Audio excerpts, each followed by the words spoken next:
वक्त लिए चलते हैं लोकसभा। अंग्रेजों को भगा दिया, ये देश कैसे मजबूत हो, एकजुट कैसे हो, बिना भेदभाव के, और संविधान से कैसे चलें, क्योंकि ये संविधान से ही मिला हुआ हमें गीत है। इसलिए इस गीत के माध्यम से हम किसी पर टिप्पणी और किसी पर थोपने की कोशिश न करें और न किसी पे दबाव बनाने की कोशिश करें। आपका सभापति जी का बहुत बहुत धन्यवाद।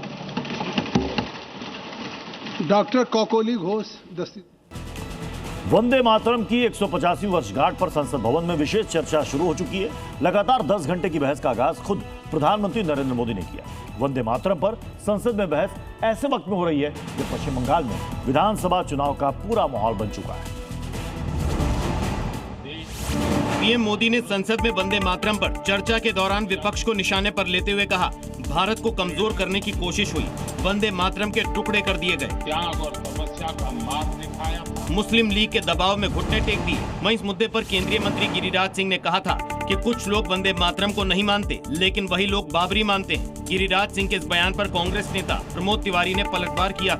कुछ लोग वंदे मातरम को मानते ही नहीं, वो बाबरी मस्जिद को मानते।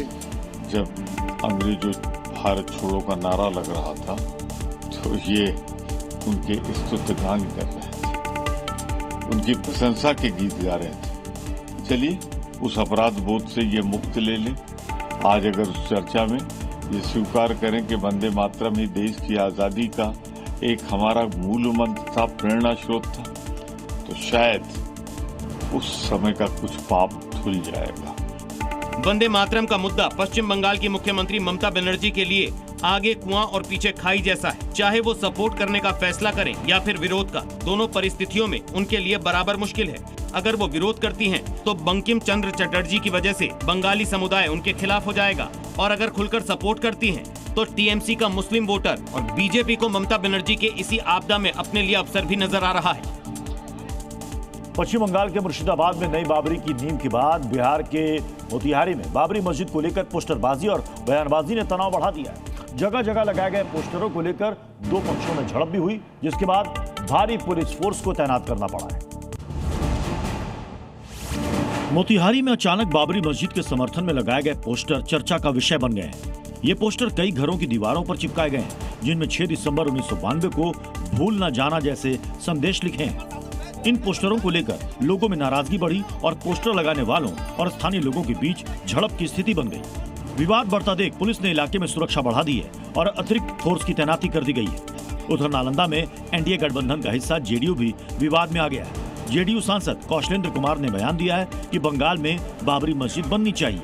इस देश में रहते हैं सबको, इस लोकतंत्र में अधिकार है अपने अपने धर्म को मानने का। अगर वहाँ बाबरी मस्जिद बना है या बनना शुरू हुआ है तो अच्छी बात है। जो लोग उस धर्म के मानने वाले लोग हैं उनके लिए तो अच्छा जरूर है। बंगाल में नई बाबरी की नींव की चिंगारी, बिहार में पोस्टरों से शुरू हुआ विवाद अब राजनीतिक बयानबाजी तक पहुंच चुका है। फिलहाल पुलिस हालात पर नजर बनाए हुए है और लोगों से शांति बनाए रखने की अपील कर रही है। अब बात एसआईआर पर योगी की लास्ट वार्निंग की। उत्तर प्रदेश में चल रही एसआईआर प्रक्रिया को लेकर सीएम योगी का बड़ा बयान सामने आया है। मुख्यमंत्री ने कहा कि राज्य में एक भी गलत वोट ना बन पाए, इस प्रक्रिया के लिए सीएम योगी शहर शहर दौरा कर रहे हैं। और इसी सूची में आज सीएम योगी पहले यूपी के मुरादाबाद पहुंचे, जहां अधिकारियों के साथ बैठक की और एसआईआर को लेकर पीतल नगर में अब तक हुई कार्रवाई की जानकारी ली। ब्रास सिटी के नाम से मशहूर मुरादाबाद के बाद सीएम योगी ने ताज नगरी आगरा का रुख किया और यहां भी एसआईआर को लेकर किए गए काम की ग्राउंड रिपोर्ट पर अधिकारियों के साथ चर्चा की। मुख्यमंत्री ने कहा कि एसआईआर काम में लापरवाही न बरते। इससे पहले यूपी के मुख्यमंत्री योगी ने अलीगढ़ और सहारनपुर में जनप्रतिनिधियों और संगठन प्रभारियों के साथ बैठक की थी। इस दौरान योगी आदित्यनाथ ने उन्हें निर्देश दिए कि एसआईआर में एक भी वोट गलत नहीं बनने पाए। उन्होंने कहा कि एसआईआर अभियान को लेकर विपक्ष वोट काटे जाने और वोट चोरी का भ्रम फैला रहा है, इसलिए पार्टी पदाधिकारी और जनप्रतिनिधि जनता के बीच जाकर विपक्ष के भ्रम को दूर करे। योगी ने आम जनता की एसआईआर फॉर्म भरवाने में भी मदद करने को कहा है।